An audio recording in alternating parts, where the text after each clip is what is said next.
உண்மையின் தாயே இறைவா, இறை மகனே இறைவா, தூய ஆவியே இறைவா, உம்மை புகழ்கின்றோம். அன்புருவான இறைவா, அகிலம் காக்கும் இறைவா, அமைதி அருளும்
மார்க் எழுதிய நற்செய்தி அலகு 6 இறை சொற்றொடர்கள் 53 முதல் 56 வரையிலானவைகள். இயேசுவும் அவருடைய சீடர்களும் மறுகரைக்கு சென்று கெனேசரத்து பகுதியை அடைந்து படகை கட்டி நிறுத்தினார்கள். அவர்கள் படகை விட்டு இறங்கியவுடனே மக்கள் இயேசுவை இன்னார் என்று கண்டு உணர்ந்து அச்சுற்று பகுதி எங்கு ஓடி சென்று அவர் இருப்பதாக கேள்விப்பட்ட இடங்களெல்லாம் நோயாளர்களை படுக்கையில் கொண்டு வர தொடங்கினார்கள். மேலும் அவர் சென்ற ஊர்கள், நகர்கள், பட்டிகள் அனைத்திலும் உடல் நலம் குன்றியோரை பொது இடங்களில் கடத்தி அவருடைய மேலுடையின் ஓரத்தையாவது அவர்கள் தொட அனுமதிக்குமாறு அவரை வேண்டினார்கள். அவரை தொட்ட அனைவரும் நலமடைந்தனர். ஆண்டவரின் அருள்வாக்கு. இறைவா உமக்கு நன்றி. இயேசு கிறிஸ்துவில் பிரியமுள்ள சகோதரிகளே, சகோதரிகளே, ஆறுதலின் வழியாக அழியா வாழ்வு கொடுக்க வேண்டும் என்று இந்த இறைவாக்கு நமக்கு அளிக்கிறது. நல்லது என்று தெரிந்தால் அறிந்தால் மக்களை நல்லதற்காக வழிநடத்த வேண்டியது நம்முடைய கடமை. ஆறுதலின்றி சோகத்தோடு வாழ்கின்ற மக்களுக்கு எப்படியாவது வழிகாட்டி அவர்களுக்கு ஆறுதலை கொண்டு செல்ல வேண்டியது நம்முடைய சமூக கடமை என்று கருதுகிறேன். பிறரை அறிந்து கொள்வதும் பிறரால் அறிந்து கொள்ளப்படுவதும் ஆறுதலின் 2 நிலைகள் என்று உளவியல் சிந்தனையாளர் சிக்மண்ட் ஃப்ராய்ட் கூறுவார். இவை இரண்டில் மிகவும் மகிழ்ச்சியான வாழ்வுக்கு எது முக்கியம் என்று கேட்டோம் என்றால் அனைவரும் பிறர் என்னை அறிந்து செயல்பட வேண்டும் என்றுதான் கூறுவார்கள். ஏனென்றால் நிறை குறைகளை ஏற்றுக்கொண்டு வாழ்வார்கள். ஆனால் நாம் அறிந்து கொண்டு வாழ்வது கடினம். அதனால்தான் ஆபிரகாம் லிங்கன் வக்கீலாக தன் தொழிலை ஆரம்பித்த போது உறவு வாழ்வை பொறுத்த அளவில் நான் தோல்வியைத்தான் தழுவப் போகிறேன், ஏனென்றால் யாரும் என்னை விரும்ப போவது கிடையாது என்று அவ்வப்போது சொல்லிக் கொள்வாராம். ஆனால் அதே ஆபிரகாம் லிங்கன் பிற்காலத்தில் மற்றவர்களை அறிந்து செயல்படக்கூடிய கலையில் நிபுணத்துவம் என்று சொல்லக்கூடிய அளவிற்கு உயர்ந்து நின்றார். அதாவது master in the art of knowing. இன்றைய நற்செய்தி வாசகத்திலே மக்கள் இயேசுவை அறிந்து செயல்படுகிறார்கள். கெனேசரேத் பகுதியில் அதிக நோய்பட்டவர்களே இருந்தார்கள். ஏனென்றால் நம்பிக்கையை அலசி ஆராய்ந்து பார்க்கக்கூடிய இடமாக இருந்தது. இங்குதான் சீடர்கள் பயணம் செய்யும் போது இயேசு கடலையும் காற்றையும் அடக்குகின்றார். இந்த அடிப்படையில் இயேசுவின் புதுமைகளில், அற்புதங்களில், அதிசயங்களில் குணப்படுத்தக்கூடிய வல்லமை இங்கு அதிகமாக வெளிப்படுகிறது. எவ்வாறெனில் மக்கள் இயேசுவை முழுமையாக அறிந்து இருந்தார்கள். இந்த அறிதல் தான் அவர் வந்திருக்கிறார் என்று அறிந்ததும் அவரிடம் செல்வதற்கு ஆர்வத்தை கொடுக்கிறது. அந்த ஆர்வம்தான் அவர்கள் அழியா வாழ்வு பெற துணை புரிகிறது. அன்புக்குரியவர்களே, நாம் இயேசுவை அறிந்து செயல்படுகிறோமா? நாம் எப்படி அவரை அறிந்திருக்கிறோம்? நண்பராகவா, மருத்துவராகவா, அரசியல்வாதியாகவா, சாதாரண மனிதனாகவா என்பதை நாம் சிந்திக்க வேண்டும். செய்தி என்னவென்று சொன்னால், நான் எனக்காக மட்டும் மன்றாடுவதல்ல, மாறாக யாரெல்லாம் இது நம்முடைய இறைவனில் தேவைப்படுகிறது நினைக்கிறார்களோ அவர்களை எல்லாம் இறைவனிடத்தில் நம்பிக்கையோடு அழைத்து சென்று அவர்களும் நலம் பெறக்கூடிய ஆறுதல் பெறுகின்ற வாய்ப்புகளை, சூழல்களை உருவாக்க வேண்டியது ஒரு கிறிஸ்தவனின் கடமை அல்லது உரிமை அல்லது பொறுப்பு என்றே நான் சொல்லுவேன். மற்றவருக்காக, அயலார்களுக்காக, பிடிக்காதவர்களுக்காக, ஏன் நம்மை சபிக்கின்றவர்களுக்காக நாம் மன்றாடி பன்மடங்கு ஆசீர்வாதங்களை பிறருக்கு பெற்றுக் கொடுக்க நாம் எப்பொழுது தயாராக வருகிறோமோ அப்பொழுதுதான் உண்மையான முழுமையான கிறிஸ்தவம் அடங்கியிருக்கிறது என்பது உண்மை. மன்றாடுவோமாக. ஆண்டவராகிய இயேசுவை உம்மை நாங்கள் போற்றுகிறோம். உம்மை கண்டு உணரக்கூடிய ஆசீர்வாதங்களை தந்தமைக்காக உமக்கு நன்றி. எமது வாழ்வின் மீட்பராகவும் நாயகனாகவும் கண்டுணர்ந்து பிறருக்கும் அதை விரைந்து அறிவிக்கின்ற ஆற்றலை தூய ஆவியின் வழியாக எங்களுக்கு தாரும். ஆமென்.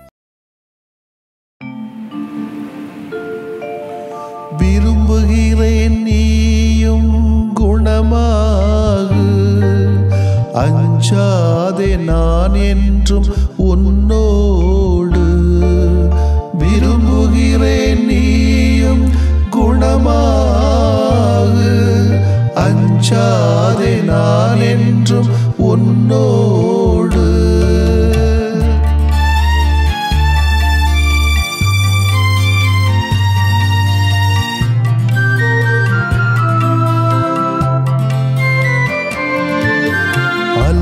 அலையாய் துன்பம் வந்த போதிலும் அரவணைத்து காக்கும் எங்கள் அன்பு தெய்வமே. அலையாய் துன்பம் வந்த போதிலும் அரவணைத்து காக்கும் எங்கள் அன்பு தெய்வமே.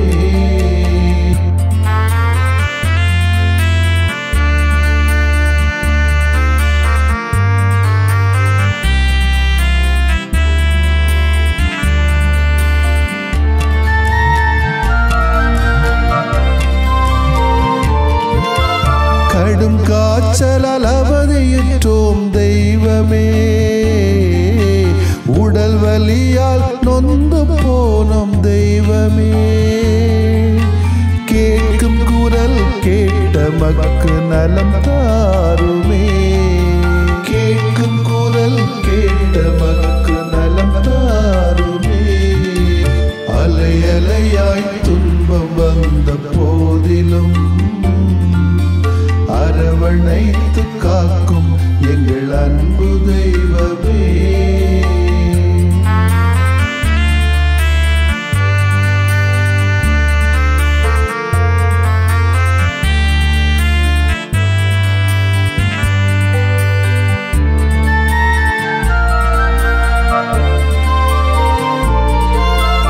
உள்ளம் நிறைவை இழந்து நின்றோம் தெய்வமே. குழந்தையின்றி நிலை குலைந்தோம் தெய்வமே. கேட்கும் குரல் கேட்ட மக்கு நலம் தாருமே. கேட்கும் குரல் கேட்ட மக்கு நலம் தாருமே. அலையாய் துன்பம் வந்த போதிலும் அரவணைத்து காக்கும் எங்கள் அன்பு தெய்வமே.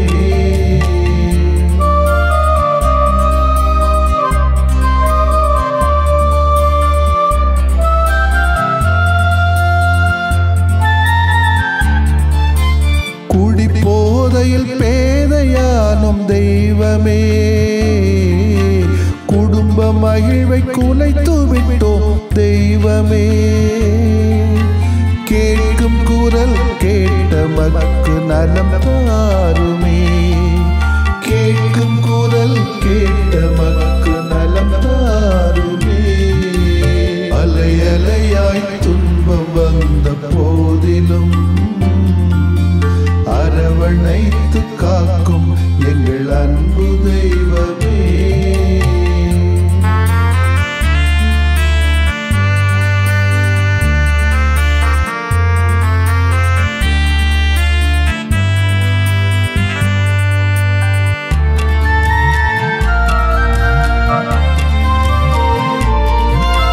புற்று நோயால் பலமிழந்தோம் தெய்வமே. தொற்று நோயால் நிம்மதி இழந்தோம் தெய்வமே. கேட்கும் குரல் கேட்ட மக்கு நலம் தாருமே. கேட்கும் குரல் கேட்ட மக்கு நலம் தாருமே. அலையாய் துன்பம் வந்த போதிலும் அரவணைத்து காக்கும் எங்கள் அன்பு தெய்வமே. அலையாய் துன்பம் வந்த போதிலும்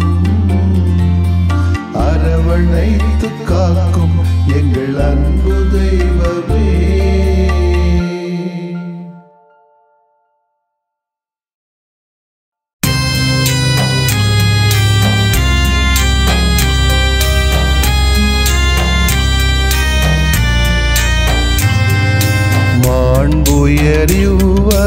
மாண்புயரிவருள்ளடையாளத்தை தாழ்ந்து பணிந்து ஆராதிப்போம்.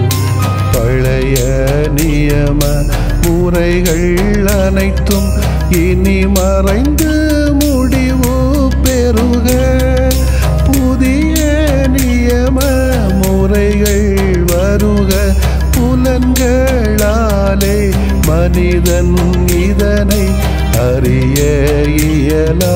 குறைகள் நீக்க நம்பிக்கையின் உதவி பெறுக.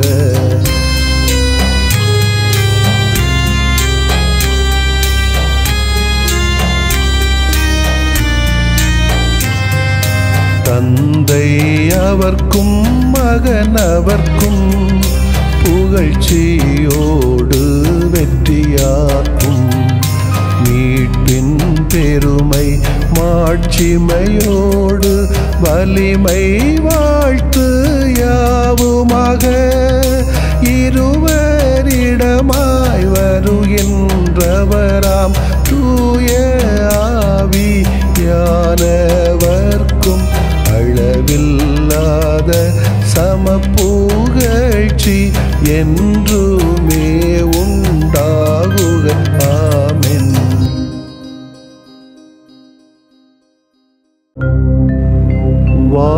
வானின்று அவர்களுக்கு அப்பமளித்தீரே, இனிமையெல்லாம் தன்னகத்தில் கொண்ட அப்பம் இதுவே. மன்றாடுவோமாக. இறைவா, இந்த வியப்புக்குரிய அருளடையாளத்திலே உம்முடைய பாடுகளின் நினைவு எங்களுக்கு விட்டு சென்றீ. உம் திருவுடல் திருரத்தமாகியவற்றின் தூய மறைபொருளை வணங்கும் நாங்கள் உமது மீட்பின் பயனை இடைவிடாமல் துய்த்து உணர்ந்து மகிழ அருள்வீராக.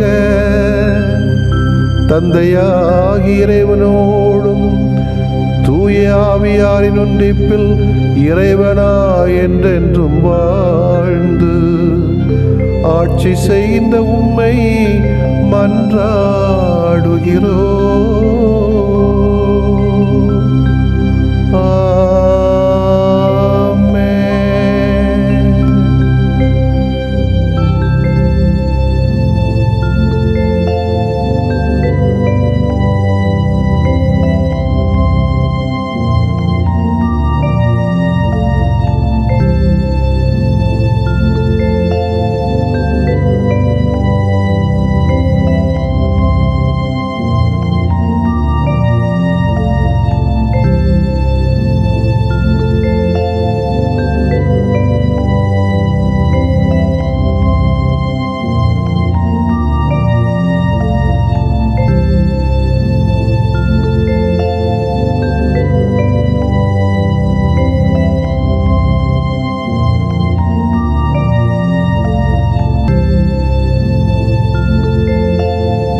ஆனந்த நினைவில் அழகான தமிழில் அருளன்புகிறையே அகம் சொல்லும் நன்றி.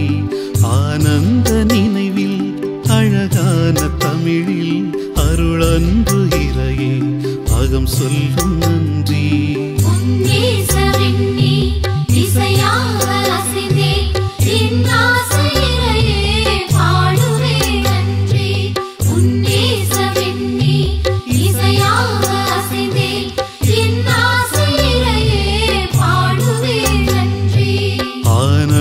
நினைவில் அழகான தமிழில் அருளன்புகிறையே அகம் சொல்லும் நன்றி.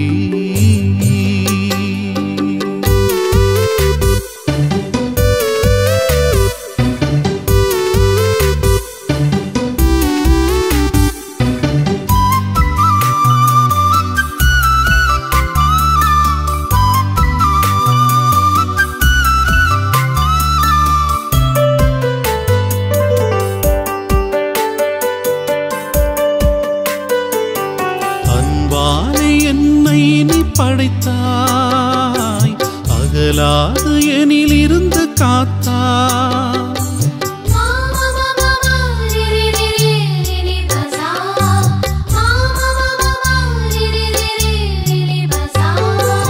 உயிர் போல என்னை நீ சுமந்தாய், உறவாகி எனில் வந்து கலந்தாய்.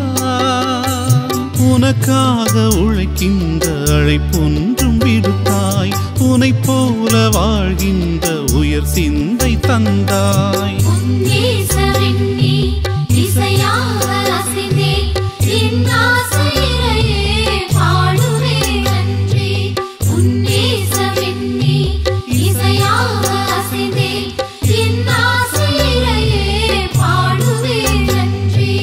ஆனந்த நினைவில் அழகான தமிழில் அருளன்பு இறையே அகம் சொல்லும் நன்றி.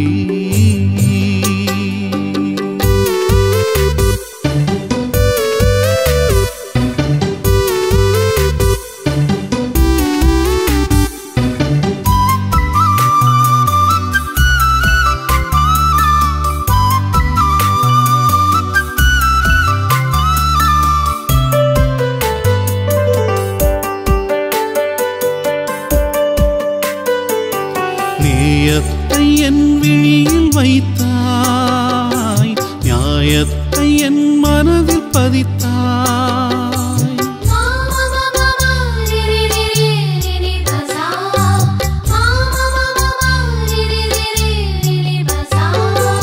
எழிலான புவி வீடு கொடுத்தாய், எல்லோரும் ஒன்றாக நினைத்தாய். அஞ்சாத நெஞ்சோடு பணியாற்ற பணித்தாய், அதற்காக உணவாகி உயிரோடு நிறைந்தாய்.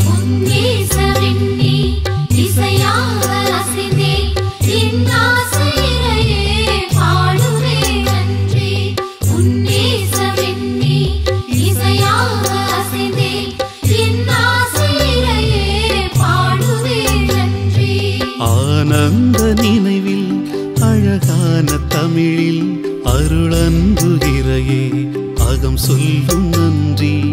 ஆனந்த நினைவில் அழகான தமிழில் அருளன்பு இறையே அகம் சொல்லும் நன்றி.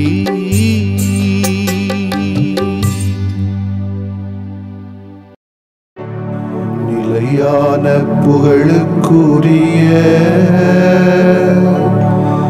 தூய இறை நன்மைக்கு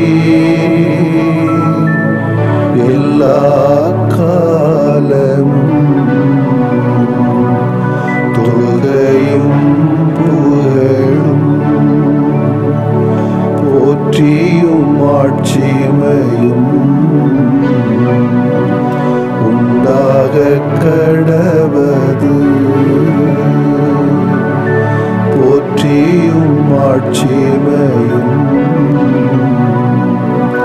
உண்டாக கடவது. தந்தை, மகன், தூய ஆவியாரின் பெயராலே ஆமென்.